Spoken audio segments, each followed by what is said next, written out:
Imagina dedicar más de 30 años de tu vida a una sola idea. No a una persona, ni a una promesa, sino a una imagen que aparece una noche en un sueño y se niega a desaparecer. Imagina ver ese mundo una y otra vez en tu mente, mientras el resto del mundo te dice que es imposible, que es demasiado caro, demasiado arriesgado, demasiado ambicioso. Y aún así, seguir adelante. Esta no es solo la historia de una película, es la historia de un hombre que decidió no soltar su visión, incluso cuando hacerlo casi le cuesta su carrera, sus relaciones y su propia salud. Un hombre que fue llamado tirano, loco, obsesivo. Un hombre que, en más de una ocasión, estuvo a un solo paso de arruinarse por completo. Mucho antes de que el mundo escuchara el nombre Avatar, antes incluso de Titanic, James Cameron ya estaba escapando de la realidad. No porque no pudiera enfrentarla, sino porque la sentía demasiado frágil. De niño, mientras el planeta se sacudía con guerras, asesinatos y protestas, él encontraba refugio en la ciencia ficción y en la naturaleza. Bosques, ríos, criaturas imaginarias, vida en equilibrio, vida que podía perderse. A los 19 años tuvo un sueño, un bosque que brillaba en la oscuridad, seres que respiraban al ritmo del planeta, un mundo tan vivo que parecía consciente. Cuando despertó, no lo olvidó. Lo dibujó, lo guardó, y sin saberlo, también se encadenó a él. Durante décadas, James Cameron conquistó Hollywood, rompió récords, ganó premios, hizo historia. Pero mientras todos celebraban sus éxitos, él seguía mirando hacia el mismo lugar, ese mundo que aún no existía, ese mundo que la tecnología todavía no podía crear, ese mundo que se negaba a esperar. Hoy vamos a entrar en la mente de un creador consumido por su obra. Vamos a recorrer el camino entre la obsesión y la genialidad. Y vamos a preguntarnos algo esencial. ¿Hasta dónde vale la pena llegar por un sueño? Cuando ese sueño amenaza con devorarte por completo. 16.9b. Du tukte. Mot bai hoc no. Va chuyen Joan Mot sang fan tiep theo. James Cameron no creció en un mundo tranquilo. Mientras muchos niños recuerdan su infancia como un refugio, la suya estuvo marcada por una sensación constante de amenaza. Los años 60 no eran una época amable para soñar sin miedo. Había guerras transmitidas por televisión, líderes asesinados, ciudades ardiendo en protestas, y una humanidad que parecía avanzar, pero también perderse. Y sin embargo, Cameron no se encerró. Hizo exactamente lo contrario. Mientras veía películas de ciencia ficción y leía novelas sobre otros planetas, pasaba horas caminando por bosques, explorando ríos, observando insectos, plantas, animales. No lo hacía como un simple pasatiempo. Lo hacía con atención casi científica, como si intuyera que allí había algo importante. La naturaleza no era solo un escenario bonito, era un sistema vivo, frágil, perfectamente equilibrado y fácil de destruir. Esa dualidad marcó su imaginación para siempre. Por un lado, el futuro tecnológico, las máquinas, el espacio, la guerra. Por otro, la vida orgánica, silenciosa, que no grita, pero resiste. Desde muy joven, Cameron empezó a mezclar ambos mundos en dibujos, historias y pequeños proyectos que tardaba semanas en terminar. No porque fuera lento, sino porque nunca sabía cuándo algo estaba lo suficientemente bien. Ahí aparece su mayor virtud y su mayor problema, el perfeccionismo. No era el tipo de niño que terminaba un dibujo y pasaba al siguiente. Volvía una y otra vez al mismo trazo, al mismo detalle, corrigiendo, ajustando, buscando una versión que solo existía en su cabeza. Muchos ven eso como talento, otros como obsesión. En su caso era ambas cosas. Con los años, esas primeras inquietudes se transformaron en una idea muy clara, aunque todavía invisible. El verdadero conflicto no estaba entre humanos y alienígenas, sino entre el progreso y sus consecuencias, entre conquistar y comprender, entre ganar y destruir. Y aquí aparece una primera lección, sencilla pero poderosa. Las grandes historias no nacen de la nada, nacen de miedos reales, de preguntas incómodas, de cosas que nos impactan cuando todavía estamos aprendiendo a entender el mundo. Cameron no inventó Pandora para escapar de la realidad. La inventó porque la realidad le preocupaba demasiado. Pero aún no lo sabía. Todavía no entendía que esas imágenes, esas ideas, ese malestar silencioso, iban a perseguirlo durante toda su vida. Todo seguía disperso, fragmentado. Hasta que una noche, a los 19 años, algo cambió. Una imagen apareció en su mente, y ya no lo dejaría ir. 16-9 Vidu Tukte, Mot Bai Hok No, Bachuyen Joan Mot Sang Fan Tiep Teo. A los 19 años, James Cameron no estaba buscando una revelación. No estaba meditando, ni intentando encontrarse a sí mismo. Simplemente dormía, y sin embargo, esa noche soñó algo distinto. Soñó con un bosque que no necesitaba sol para existir. Los árboles brillaban como fibras ópticas.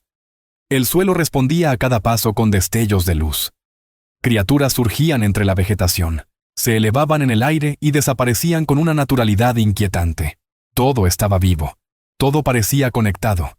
Cuando despertó, no sintió euforia, sintió urgencia. Antes de que el mundo real borrara esa imagen, se sentó a dibujar. No uno ni dos bocetos, sino páginas enteras. Árboles, animales, texturas, movimientos. Cada detalle importaba porque temía perderlo para siempre. Ese gesto lo dice todo. La mayoría de nosotros despierta de un sueño extraño y, con el paso de las horas, lo olvida. Cameron hizo lo contrario. Decidió conservarlo. No como una anécdota, sino como una promesa silenciosa. Durante años, ese dibujo lo acompañó. No siempre en primer plano, pero siempre presente. Mientras hacía películas de acción, mientras rompía récords, mientras Hollywood lo celebraba, esa imagen seguía allí, esperando. Como una pregunta sin responder.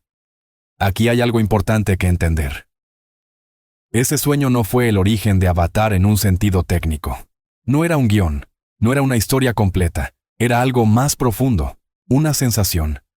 La sensación de estar dentro de un mundo que no gira alrededor del ser humano, sino que lo observa.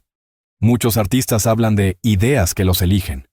No son ideas prácticas, ni rentables, ni oportunas. Son ideas que regresan una y otra vez, incluso cuando intentas ignorarlas.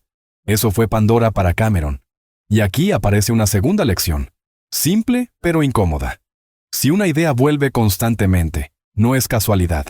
Tal vez no esté lista, tal vez tú no lo estés. Pero ignorarla suele ser más costoso que enfrentarla. Cameron no abandonó ese mundo porque aún no podía hacerlo realidad. Lo dejó dormir, sabiendo, aunque no lo admitiera, que algún día tendría que volver a él. Y mientras tanto, siguió creando, aprendiendo, empujando los límites de lo posible. Casi como si toda su carrera fuera una preparación inconsciente. Pero ese tipo de obsesiones no vienen solas. Tarde o temprano, exigen algo a cambio. Y en el caso de James Cameron, el precio empezó a revelarse cuando el éxito llamó a su puerta, y él decidió no soltar el control. 16.9 Vidu Tukte, Mot Bai Hok No, Bachuyen, Joan Mot Sang Fan Tiep Teo. El éxito llegó antes de que James Cameron estuviera preparado para soltar nada. Muy joven, empezó a ganar batallas que muchos directores solo sueñan con pelear una vez en la vida. The Terminator lo puso en el mapa. Aliens confirmó que no era casualidad, y cada nuevo proyecto era más grande, más complejo, más exigente que el anterior. Desde fuera parecía una historia perfecta. Desde dentro, era otra cosa. Cameron no celebraba sus victorias como los demás. Para él, cada logro era solo una prueba de que podía exigir aún más. Más control, más precisión, más sacrificio. En los rodajes empezó a notarse con claridad. Si algo no salía como él lo imaginaba, se repetía. 1 vez, 10 veces, 20 veces. No importaba el cansancio, el presupuesto o el clima. Lo único que importaba era alcanzar esa versión ideal que existía solo en su cabeza. Muchos actores y técnicos lo recuerdan como una experiencia extrema. Gritos. Tensión constante. La sensación de que nunca era suficiente. No porque fueran incompetentes, sino porque Cameron no negociaba con el casi. Para algunos, eso era intolerable. Para otros, una escuela brutal que los obligaba a dar lo mejor de sí. Ahí está la contradicción que define esta etapa de su vida. El mismo perfeccionismo que elevaba sus películas. También erosionaba a las personas que las hacían posibles. Un ejemplo claro fue The Abyss. Una película ambiciosa, rodada en condiciones físicas agotadoras, con escenas submarinas que nadie había intentado antes. El rodaje se alargó, el presupuesto se disparó y los conflictos fueron constantes. Cuando la película se estrenó, no fue el desastre que algunos esperaban, pero tampoco el triunfo rotundo que justificara todo ese sufrimiento. Por primera vez, Hollywood empezó a preguntarse si Cameron estaba cruzando una línea peligrosa. Y por primera vez, él sintió que su obsesión podía costarle más que dinero o prestigio. Aquí hay una lección incómoda pero necesaria. La excelencia tiene un precio. Pero cuando ese precio siempre lo pagan los demás, el éxito se vuelve frágil. El control absoluto puede producir grandes resultados, hasta que se convierte en un enemigo silencioso. Aún así, Cameron no cambió. No todavía. Porque en su mente, The Abyss no fue un error, fue un ensayo, una prueba técnica, un paso más hacia ese mundo que seguía esperando en silencio. Y mientras Hollywood dudaba, mientras su reputación se volvía cada vez más extrema, Cameron ya estaba mirando más lejos. Estaba empezando a entender que la historia que quería contar, esa historia nacida de un sueño, no solo necesitaba valentía, necesitaba algo que aún no existía. 16-9 Vidu Tukte, Mot Bai Hok No. Va Chuyen Joan Mot Sang Fan Tiep Teo. Con el paso del tiempo, aquella imagen del bosque luminoso dejó de ser solo un recuerdo. Empezó a tomar forma. A mediados de los años 90, James Cameron se sentó a escribir. No un guión tradicional, sino algo más íntimo y ambicioso. Un tratamiento de casi 80 páginas. Allí estaba todo. Un futuro contaminado. Una corporación dispuesta a conquistar un mundo ajeno. Un hombre roto que recupera su cuerpo al habitar otro. Y en el centro, un planeta vivo que no se deja someter sin luchar. Lo llamó Avatar. Sobre el papel, la historia no parecía revolucionaria. De hecho, con el tiempo muchos la resumirían de forma cruel. Pocahontas en el espacio. Un forastero llega, se enamora, cambia de bando y defiende a un pueblo indígena. Nada que el cine no hubiera contado antes. Y eso no era un error. Era una decisión. Cameron entendía algo que muchos creadores olvidan cuando se obsesionan con ser originales. Cuanto más radical es la forma, más humano y reconocible debe ser el fondo. Si iba a pedirle al público que creyera en criaturas azules, selvas bioluminiscentes y un mundo completamente digital, necesitaba una emoción simple, directa, universal. Pertenecer. Elegir quién eres. Decidir de qué lado estás cuando todo se derrumba. Jake Sully, un exmarín sin rumbo, atrapado en un cuerpo que ya no responde, no era un héroe clásico. Era un hombre vacío. Y Cameron sabía que el espectador podía reconocerse en eso. No en la épica, sino en la pérdida. No en la guerra, sino en la posibilidad de empezar de nuevo. Aquí aparece una lección clave para cualquier narrador. Las historias que perduran no siempre son las más complejas. Son las que permiten al espectador entrar sin esfuerzo y quedarse por emoción. La originalidad no está en inventarlo todo, sino en hacer que lo conocido se sienta vivo otra vez. Pero había un problema enorme. Cameron podía ver Pandora con absoluta claridad en su mente. Sabía cómo respiraba, cómo brillaba, cómo se movía. Sabía cómo debían expresarse sus habitantes, cómo una mirada debía decir más que 1000 palabras. Y el mundo real todavía no podía hacerlo. No importaba cuán poderoso fuera su nombre, ni cuántos éxitos acumulara. La tecnología simplemente no estaba lista. Los rostros digitales no transmitían emoción. Los ojos estaban muertos. El alma no llegaba a la pantalla. Así que Cameron hizo algo que pocos en su posición se atreverían a hacer. Guardó el proyecto. No porque dudara de él, sino porque se negó a hacerlo mal. Y esa decisión, silenciosa y dolorosa, marcaría el inicio de la espera más larga de su carrera. 16. Nado Vidu Tuk Te, Mot Bai Hok No, Bachuyen Joan Mot Sang Fan Tiep Teo. Esperar no fue fácil. Para alguien como James Cameron, esperar se sentía casi como rendirse. Durante años, vio cómo la tecnología avanzaba, pero no lo suficiente. Los efectos digitales podían crear monstruos, explosiones, dinosaurios, pero no podían crear miradas, no podían transmitir emoción real. Y para Cameron, sin eso, Avatar no tenía sentido. Él no quería personajes espectaculares, quería personajes vivos. A finales de los 90, el cine empezó a llenarse de criaturas generadas por computadora. Algunas impresionaban, otras inquietaban, Había algo extraño en esos rostros. Se movían, hablaban, pero no sentían. Ese fenómeno tenía un nombre, aunque muchos aún no lo conocían. El Valle Inquietante. Cuanto más se parecía algo a un ser humano, más notábamos lo que le faltaba. Cameron lo veía con claridad. Si los Na'vi no podían expresar tristeza, amor, rabia o duda como una persona real, el público jamás conectaría con ellos. No importaba cuán hermoso fuera Pandora si sus habitantes parecían vacíos. Así que tomó una decisión radical. En lugar de forzar la tecnología, decidió ayudar a crearla. Mientras Avatar esperaba en un cajón, Cameron dirigió documentales, exploró el 3D, experimentó con cámaras nuevas. No eran desvíos, eran entrenamientos. Cada proyecto le permitía probar sistemas, cometer errores, entender hasta dónde podía llegar y dónde aún no. El punto de inflexión llegó cuando vio algo distinto en la pantalla. Primero fue Gollum, en El Señor de los Anillos. No era perfecto, pero por primera vez un ser digital parecía tener conflicto interno, dolor, contradicción. Más tarde, películas como The Polar Express mostraron avances en captura de movimiento, aunque también dejaron claro lo difícil que era cruzar esa frontera. Cameron entendió el mensaje. El camino existía, pero todavía era inestable, y él no estaba dispuesto a construir su obra más personal sobre una base frágil. Aquí aparece una lección silenciosa, pero poderosa. No todo fracaso es una señal para abandonar. A veces es una señal para prepararse mejor. En un mundo obsesionado con la velocidad, saber esperar puede ser el acto más valiente. Finalmente, a comienzos de los años 2000, Cameron sintió algo distinto. No certeza absoluta, pero sí una intuición clara. Por primera vez, la tecnología estaba empezando a alcanzarlo. Y cuando eso ocurrió, no dudó. Después de más de una década de espera, estaba listo para volver a tocar esa puerta. La pregunta ya no era si haría Avatar. La pregunta era cuánto estaba dispuesto a arriesgar para hacerlo realidad. 16, 9 V Du. Tukte, Mot Bai Hok No. Va Chuyen, Joan Mot Sang Fan Tiep Teo.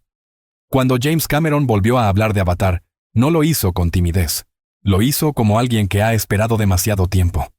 A comienzos de los años 2000, llegó a los estudios con dos proyectos bajo el brazo. Uno era más seguro, más comprensible, más normal para Hollywood. El otro era Avatar, caro, riesgoso, extraño y para muchos ejecutivos innecesario. La reacción fue previsible. Les gustaba la ambición, pero no el mensaje. Les fascinaba el espectáculo, pero no la ecología. Querían acción, no reflexión. Querían controlar el riesgo. Cameron escuchó todo eso en silencio. Y luego dijo algo que solo alguien con su historial podía permitirse decir. Que no estaba interesado en hacer la película más cómoda, sino la película que sentía necesaria. Las reuniones se alargaron durante semanas. Se habló de presupuestos imposibles, de retrasos constantes, de la fama de Cameron como director inflexible.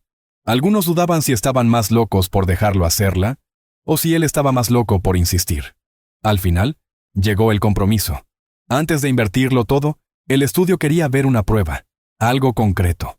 Algo que demostrara que esa criatura azul podía emocionar como un ser humano. Le dieron una cantidad limitada de dinero y una condición clara: convencerlos con imágenes. Cameron aceptó sin dudar. Se encerró con un pequeño equipo técnico y trabajó como si su carrera dependiera de ello. Porque, en el fondo, así era. Esa prueba no solo tenía que mostrar tecnología, tenía que demostrar alma. Cuando los ejecutivos finalmente vieron el material, el ambiente cambió. No era perfecto, pero había algo distinto, una mirada, una presencia, una emoción difícil de explicar. Avatar recibió luz verde. Aquí hay una lección importante, especialmente para quienes crean algo nuevo. Las ideas grandes rara vez se aprueban de inmediato.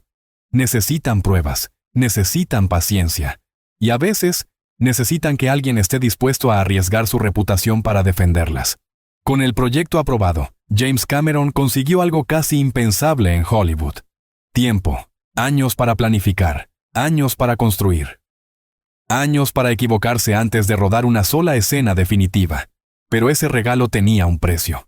Las expectativas eran enormes.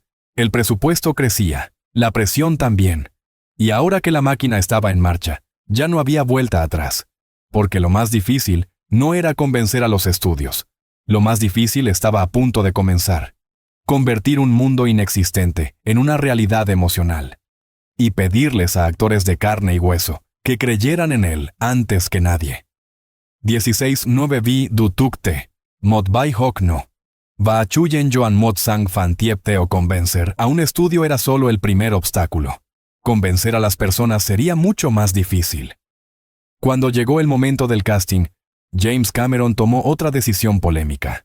No quería grandes estrellas. No quería rostros que el público reconociera de inmediato. Quería actores que pudieran desaparecer dentro de Pandora sin arrastrar su fama detrás. Para el estudio, aquello era una locura. El presupuesto era enorme. El riesgo, absoluto. Necesitaban nombres conocidos que dieran seguridad.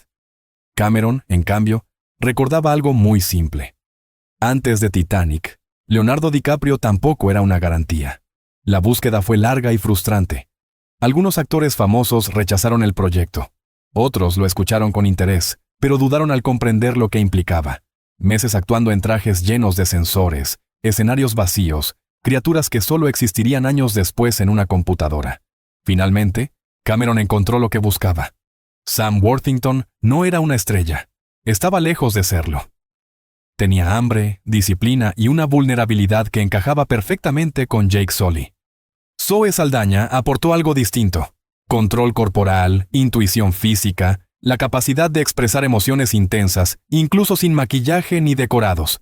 Pero el verdadero desafío no era elegirlos, era prepararlos. Antes de rodar una sola escena, el elenco pasó por entrenamientos físicos, combate, manejo de armas, aprendizaje de un idioma inexistente. Y no solo eso, Cameron los llevó a la selva. Quería que caminaran juntos, que se movieran como un grupo, que entendieran el concepto de tribu. No estaba formando actores, estaba formando habitantes de otro mundo. Aquí hay una lección que suele pasar desapercibida. Las grandes interpretaciones no nacen solo del talento, nacen del contexto, del tiempo compartido, de la experiencia vivida antes de que la cámara se encienda.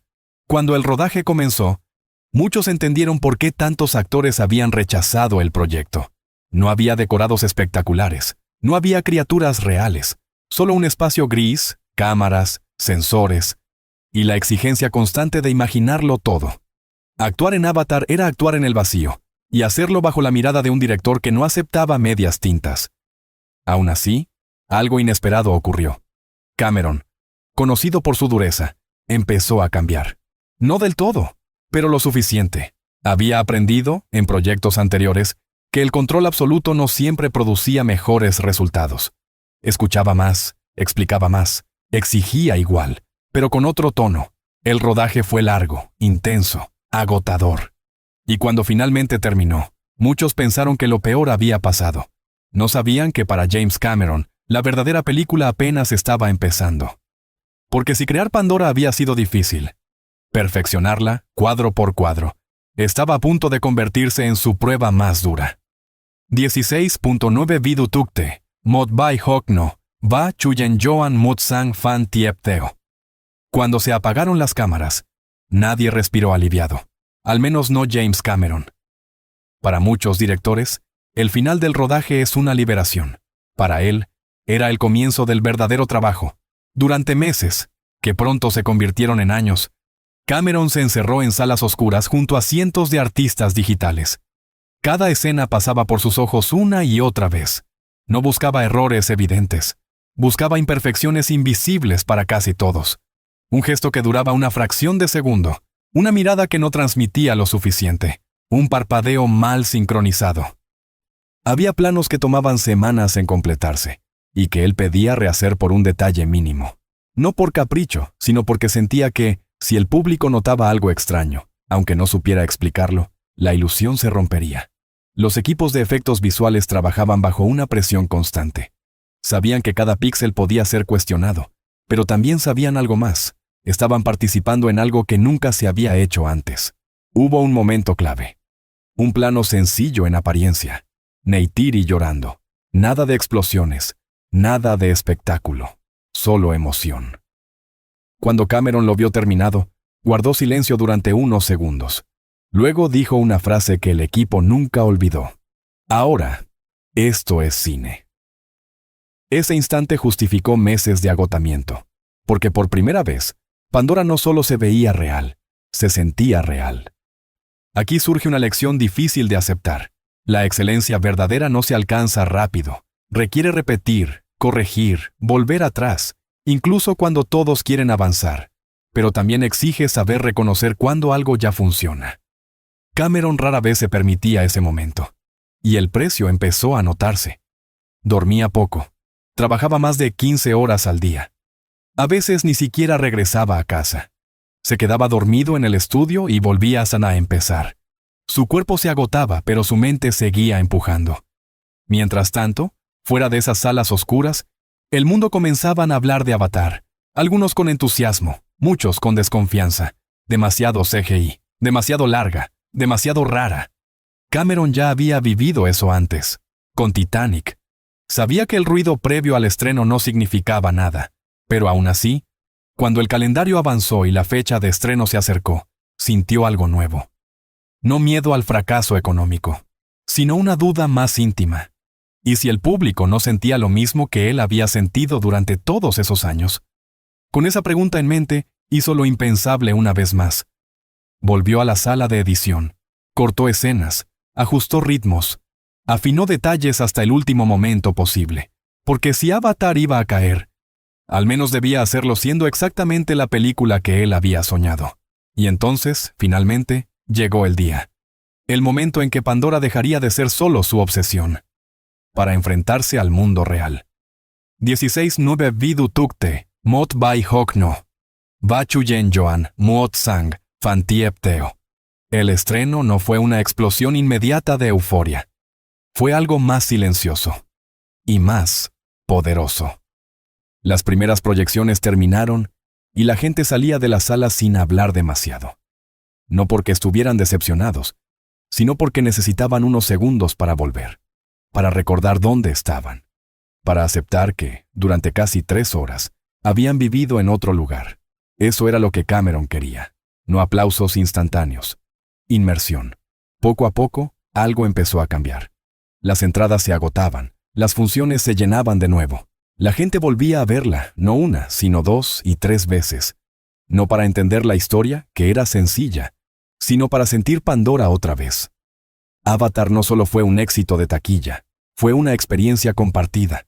Transformó la forma en que el público percibía el cine en 3D, obligó a las salas a modernizarse, y demostró que una historia con mensaje ecológico, sin grandes estrellas y ambientada en un mundo completamente digital, podía conectar con millones de personas. James Cameron había vuelto a romper un récord. Había superado incluso a Titanic. Pero, fiel a su naturaleza, no celebró como se esperaba. Para él, el triunfo no estaba en los números. Estaba en haber sido fiel a esa imagen que lo acompañaba desde los 19 años. Aquí aparece la última lección de esta parte del viaje. El éxito verdadero no siempre se siente como una victoria ruidosa. A veces, se siente como alivio. Como la paz de saber que no traicionaste aquello que te impulsó a empezar. Sin embargo, cuando el mundo aún celebraba, Cameron ya estaba inquieto. Porque Pandora no era una historia cerrada, era un mundo. Y los mundos, cuando se crean de verdad, piden ser explorados más allá del primer viaje. Así, mientras Hollywood se preguntaba si Avatar había sido un milagro irrepetible, James Cameron volvía a hacer lo que siempre había hecho. Mirar más lejos, imaginar más profundo, y prepararse para regresar a Pandora, aunque eso significara empezar otra vez desde cero. 16-9 Vidu Tukte, Mot Bai Hok No, Va Chuyen Joan, Muot Sang Fantiep Teo. El problema de crear un mundo tan grande es que nunca te deja en paz. Aunque lo cierres, aunque lo completes, siempre parece pedir algo más. Después del éxito de Avatar, James Cameron anunció lo impensable, no una secuela, sino varias. No como una franquicia improvisada, sino como una historia larga, planificada, que se extendería durante años. Para muchos, sonaba a locura. Para él, era simplemente coherente. Pero el camino de regreso a Pandora no fue sencillo. Aparecieron demandas, acusaciones de plagio, comparaciones inevitables con otras historias sobre pueblos indígenas y mundos explotados. Cameron respondió de la única forma que sabía, con hechos. con bocetos antiguos, con ideas que había guardado durante décadas. No necesitaba demostrar originalidad absoluta, solo necesitaba demostrar honestidad creativa. Mientras tanto, el mayor desafío volvía a ser técnico. Si la primera Avatar había conquistado la selva, la siguiente debía conquistar el océano. Y filmar bajo el agua con captura de movimiento no existía. Simplemente no se hacía. Cuando los técnicos le dijeron que era imposible, Cameron respondió algo muy suyo. Entonces tendremos que inventarlo. Construyó tanques especiales, desarrolló nuevos sistemas y pidió a sus actores algo más que actuación. Les pidió control del cuerpo, de la respiración, del miedo. Kate Winslet llegó a aguantar varios minutos bajo el agua en una sola toma, no como espectáculo, como parte del compromiso con ese mundo. Aquí aparece otra lección, más silenciosa. El verdadero avance no viene de repetir fórmulas exitosas. Viene de volver a ser principiante, incluso cuando ya lo has logrado todo. Avatar. The Way of Water tardó años en llegar.